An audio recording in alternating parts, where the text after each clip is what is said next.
Alright, let's get this started. Welcome to Dungeons, where you'll be spending most of the gameplay. The dungeons are a bit different than you might expect from a traditional JRPG. You run around them in real time, and the idea is simply to advance up the floors until you reach the top floor where the boss is located. Sounds simple enough, but of course there's more to it than that.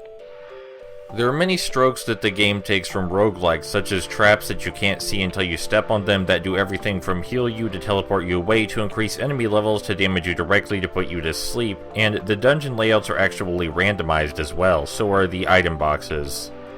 Any of the dungeons you enter, in spite of the randomized nature, are bound to contain dozens of item boxes, which is why item management is important, because there's no way you're going to be able to hold everything, nor would you actually want to, because quite a few of the items are kind of useless. There are some with interesting effects that apply outside of combat, like the enemy search we just used that lets us see any enemies available on this floor. There's only one of them right now, though. We can also change the camera angle from zoomed in to zoomed out, just like outside of dungeons. This game also incorporates the old JRPG standby of visible enemies fighting you differently depending on how you approach them. For example, if we approach an enemy model from behind, we start the battle with the enemy's backs turned so we get more moves on them, thus giving us a severe advantage. This makes the real-time movement feel like more than just a cosmetic choice, but still, sometimes the enemies turn around way too fast for you to surprise them. But regardless of how you run into the enemies, when you actually do run into them, you're treated to fairly standard turn-based combat with a few interesting mechanics. The most notable one being that the entire thing is grid-based. The grid adds depth to the combat in a literal sense. Depending on how far away the enemies are, they have a harder time being hit by you and have a harder time hitting you. But the closer they are, the more damage they deal and the more accurate their attacks and your attacks are. This means that if you wanted to optimize your strategy, you'd move bruisers like Mag all the way up to the front and move Linear to the back since she doesn't do much attacking, but for the basic enemies this isn't really necessary. We also have the more standard JRPG turn-based mechanics like the turn order over there on the right, and skills and talents which you may not quite understand, but we'll explain those in a moment. All the characters have a basic attack tied to their stats and of course their archetype. For example, Gray and Linear don't deal all that much damage because that's not what they're suited for, but Mag's attacks late in the game will start dealing out hundreds of damage numbers. And I'm not going to lie, if you did enough grinding you could probably beat the game just by spamming everyone's basic attack moves. And as is standard, after we defeat enough enemies and get enough experience, we do level up. That hasn't really changed at all. Now, in place of any spells, most of the characters have a Psyframe machine on their back that they can use to deliver a variety of special attacks that cause different effects and have different spreads. Each Psyframe is different and optimized for different tactics, but Mag's Psyframe here mostly focused on dealing as much damage as possible. The higher the cost of a move to use, the more damage it deals unless you miss, which is frustrating and happens a lot. As you battle more and more, you gain technique points which can be used to learn new moves, but in a strange and kind of stylish twist, the moves must first be used in combat to become part of your regular repertoire.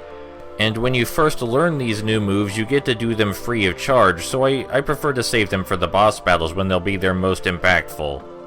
But characters without Psyframes aren't useless or anything, and it may not surprise you to find out that Linear is the healer, using her magic to heal herself and all of her friends. Don't worry, this gets explained in the story later.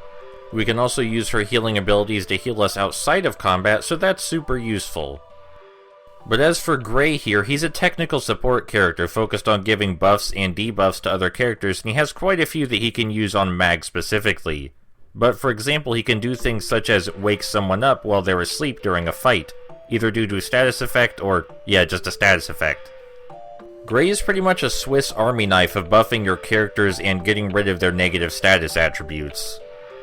If you still want to win the fights without grinding, then Gray is your best bet because he's just so good at making all the other characters better than they are. Now onto the enemies and their skills. The spiders can shoot knockback or paralysis webbing that either knocks you back on the grid or paralyzes you, and the tribesmen can shoot poison darts which will poison you. Even when these trigger as intended, which isn't all the time, they don't deal that much damage or put you at a severe disadvantage, so the fights in this game tend to be too easy for their own good. Now, this game's lack of challenge may be because I intend to fight every single enemy we come across, which will ensure that we will be overpowered for any fights we face, but I think that's just the way that you should play it. This is normally where I would discuss the enemy placements, because each dungeon does have various enemy placements, but that's not really important yet because we don't have a lot of moves that can hit multiple enemies at this point. In fact, we haven't even learned our first one yet. And even if we did have a lot of moves that we could use to hit multiple enemies, a lot of the enemies in this dungeon are placed diagonally away from each other on the grid, which make them almost impossible to hit properly with moves that hit multiple enemies, unless we had some of the really high level ones. Whenever there is an enemy type that's lined up appropriately, it's usually spiders, and this is an excellent opportunity to learn our first move that can hit multiple enemies, the Magna Snap. It's slightly underwhelming, only capable of hitting 3 enemies in a line, but it deals enough damage to get rid of these spiders in one hit. Then again, we are grinding an awful lot, as I said I would do. Now, generally moves that strike multiple enemies aren't useful for boss battles, even if they do deal more damage, because you'll usually have a higher ranking move that deals even more damage than that focuses on a single enemy. In fact, Mag's hammer skills are meant entirely for that purpose. They all deal more damage than his fist skills do. Not a lot of ground covered in this first dungeon, but Mag did learn 2 new moves, those being the Magna Snap and the Crash Hammer. We'll see more soon. After you reach the top floor of a dungeon, which can sometimes take multiple hours, you'll be treated to the options of saving your progress or leaving the dungeon and going back to the start, and I'm not sure why you would choose the latter option unless you hated yourself. After we save the game, we'll get to the boss battle and its rather underwhelming introduction.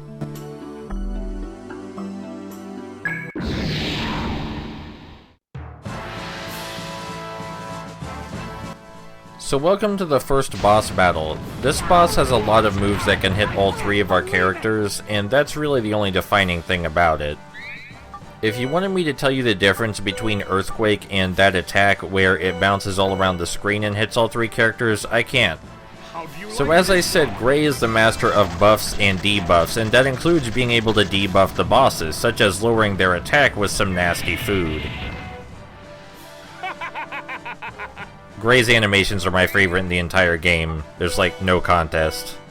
We did come into the battle a little injured because I forgot to heal our characters, but don't worry about that, we can handle this guy just fine, especially after we lowered his attack with Gray. The bosses are still significantly more challenging than the rest of the game. We moved Mag up to the front because he's the real bruiser and he can take and deal the most damage, so he should be up there. That's where he's going to be for almost all of the boss battles. This boss really comes across as Baby's first boss battle. It's just to introduce you to how the bosses— oh, hold on, we got a new move to learn. Now, as I said, the first time you learn a move, you get to use it for free, so we get to do all this damage for free this time. 140 is a lot this early in the game, by the way. Not a lot for the second dungeon, but a lot this early. In an embarrassing moment for Linear, we can actually use Gray to heal people too. Just by cheering them up, you know. And we got to use that move for free, which means Linear now gets a turn to actually attack. Not a lot of damage, but it's better than nothing. Yeah, you do that. As I was saying, this boss seems like Baby's— oh hey, another new move. This boss seems like Baby's first boss battle. It really only knows offensive moves, and it has a couple that can hit your whole party, but it doesn't seem to use them very frequently, and even if they did, we could well survive it. Still, if you're not prepared, this will get you in trouble because all of the bosses do have a lot of health and tend to deal way more damage than any of the normal enemies, so they can catch you by surprise. Thankfully, we debuffed this boss's attack and buffed Mag's attack just now. That's not going to be enough to finish the boss off, but next turn we'll stop playing around and take out the big guns. You'll see what I mean. I do think it's worth mentioning that a lot of people find the bosses in this game to be frustrating or unfair, and I disagree. If you do enough grinding, you can fight all the bosses just spamming the basic attack. It's just a matter of being patient. Now, time for the big guns. We can learn a new move that enables any Psyframe user to deal a critical hit on the next turn. Because Gray is just that fucking awesome. So no matter what, Mag's next hit will deal critical damage. Gray is an incredibly underrated character to use, and if I were playing this game normally, I would just bring him into every dungeon, but of course we want to show off all the characters. But still, his power should not be understated.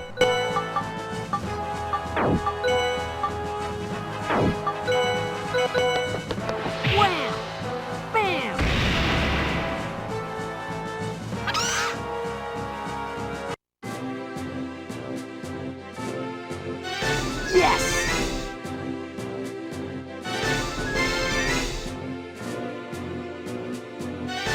Now I'm warmed up.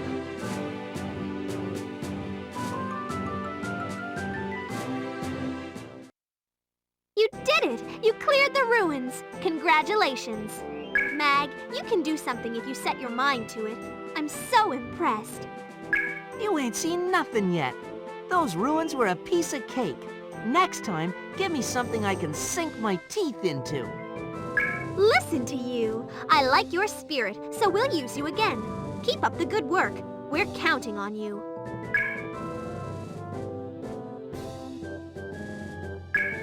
Excellent, Mag. Please use all of it to rebuild the Launcher family. If you will excuse me, Mag, I will be going home now. There he goes. Mr. Gray is such a neat guy. Huh? A neat guy? Are you talking about Gray? Nina, do you have a fever or something? He's always so classy and gentlemanly. He's a nice older man. I guess you're too young to understand. No, I don't understand. Not a bit. Is that so? Maybe in another 10 years you'll understand about what adults find attractive. Hello, Mag. The Society is closed for the day. We're looking forward to working with you again soon. Why don't you call it a day and go home for a nice rest?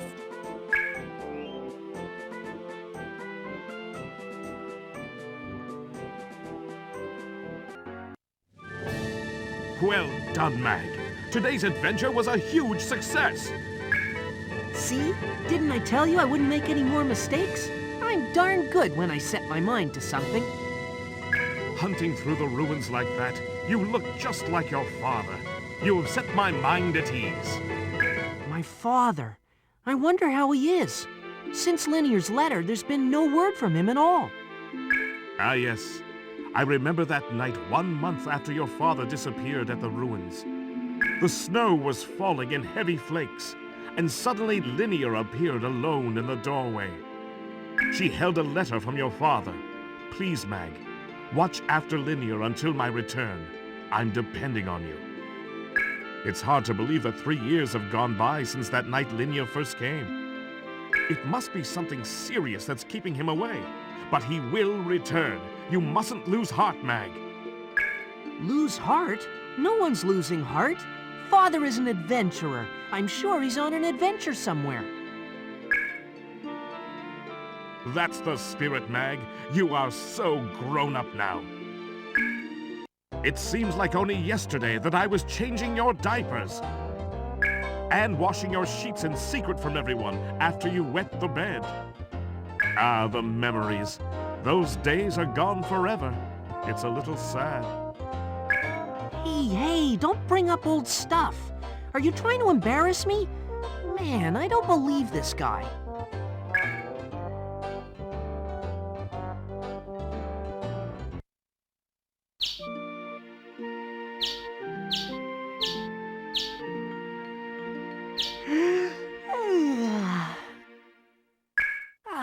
I slept like a log. Good morning, Mag. At last you are awake, I see. Morning, Gray. Good morning, Linear. I did not awaken you this morning as you seemed exhausted from your adventure. You were sleeping like a baby. Thanks, Gray. Boy, I wish you were this nice every morning. Every morning? I couldn't possibly allow you to sleep past noon every day. Someone from the 8th Imperial Army came this morning and caused a commotion. What? The 8th Imperial Army? They were looking for me? Yes, I couldn't tell them you were still sleeping, so I sent him away and told him we would contact them later. Hey, I was tired, okay? Anyhow, what does the military want with me? Apparently, a research team has arrived at Pan Am Port for a joint investigation of the ruins with the Society. The scope of this joint investigation includes the fabled Psi-Frame Evolutia, which we also seek. They wish to speak to the head of the Launcher family because of his considerable knowledge of Evolutia. Me? Knowledge of Evolutia? I should be the one asking them about Evolutia. The Eighth Empire is said to be the most technologically advanced of the Eastern powers, now jostling for supremacy. So the mighty Eighth Empire is looking for Evolutia, huh? I guess I'd better get off my butt, too. Oh, there is nothing to worry about. Just go to Pan Am Port to meet with the investigating team there.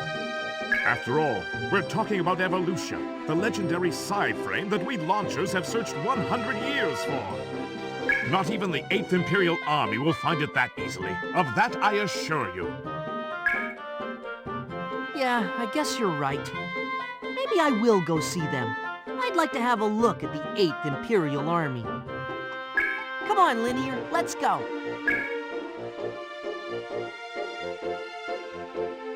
We're going out for a walk.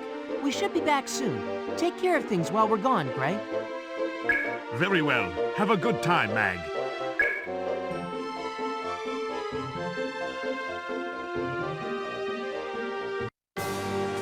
Crown Prince Eugene. Sir Mag Launcher has arrived.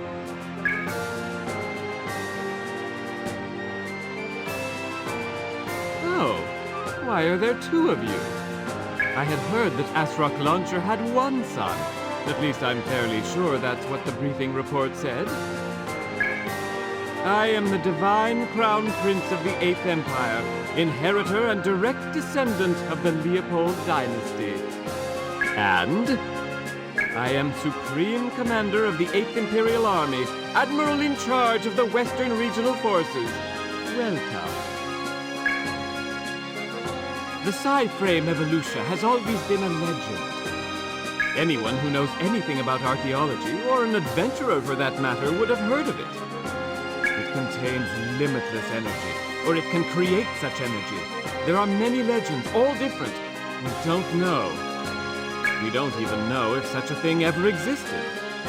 It appears in legends and stories, but in no history books. That's all. Yes, but I think it definitely exists. Actually, we have been digging in Imperial ruins for the last few years, and our knowledge has advanced rapidly.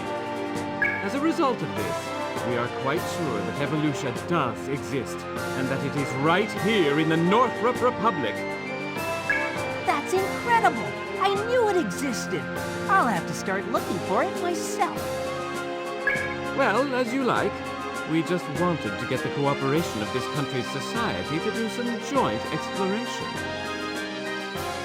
But when our Ministry of Intelligence did some preliminary research, we found some interesting news. Interesting news? It seems that your father, Asrock Launcher, might have already discovered something extremely important relating to Evolutia. What? My father? He never told me anything. Well, it was just a rumor, but I wanted to investigate it anyway. Now, you don't remember anything that might lead to Evolutia's discovery, do you? Anything at all might be useful. Stories about ruins, artifacts your father brought home. Well, as a matter of fact, Well, what? everything he brought home from the ruins he traded to the Society. We were always in debt, you see. Really, that's too bad. So none of these objects are in your hands anymore? No, by now they're probably displayed in museums throughout many countries. That's too bad. And I thought you would be of some use, too. Now we have no more clues to go on. Now we'll have to go after Evolutia the slow way. Well, thank you very much for your cooperation. Sorry to have wasted your time. You may go now, Mag Launcher. That's not a very nice way to thank somebody. It's just a figure of speech. I'm just saying I have no more use for you. Thanks a lot. No one's ever been so rude to me. Let's go, Linear. There's nothing more for us here. Yeah, there's one more thing I would like to ask. Oh, so you've changed your mind now. Well, what do you want? I was wondering, would you give Linear over to me? I'm sure she would be very happy serving as my maid. What are you talking about? Are you making some kind of bad joke? Well, we're out of here.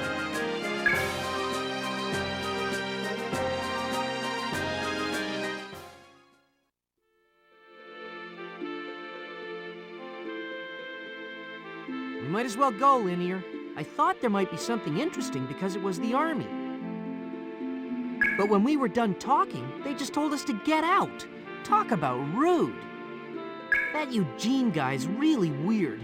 He gives me the creeps.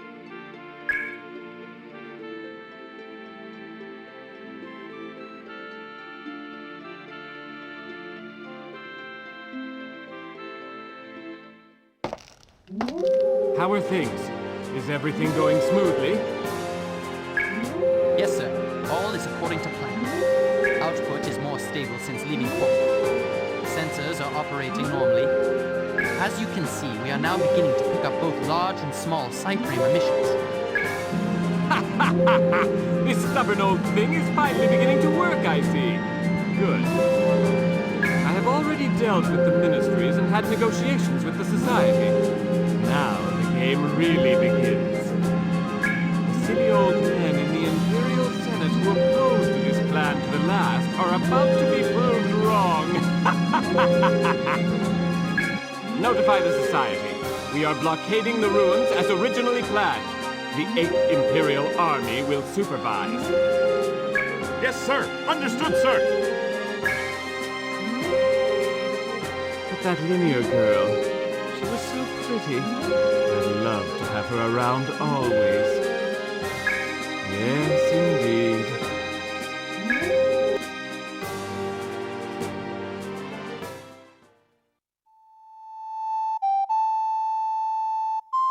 That must be Linear playing her ocarina. Ah, I never get tired of hearing that sound. Yes, it has a soothing effect on the listener's mind. It's the timbre.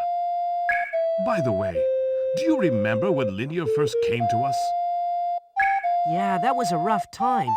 She said nothing about my father's letter, and she was so tense all the time.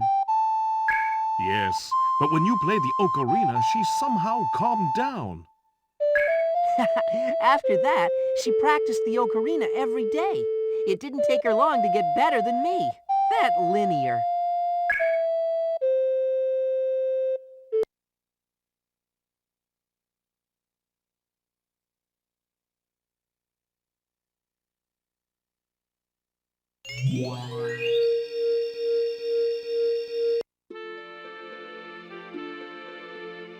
Linear's powers brought the dead flowers back to life.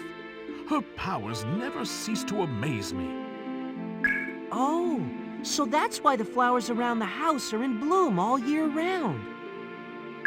Hey, wait a minute. No one ever told me that Linear had that kind of talent. You didn't know? Well, of course you didn't know, Mag. That's because Linear tended the flowers early in the morning, when you were still sound asleep. The flowers that bloomed anew bloomed for more than a year. I haven't seen such amazing powers in a long time. Linear.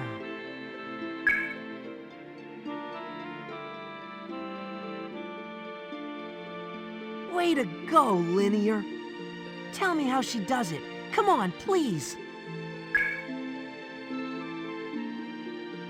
When kind-hearted Linear sees a living thing in pain or distress, she must feel that pain herself. Perhaps God prolongs the flower's life so that Linear won't be saddened by its withering.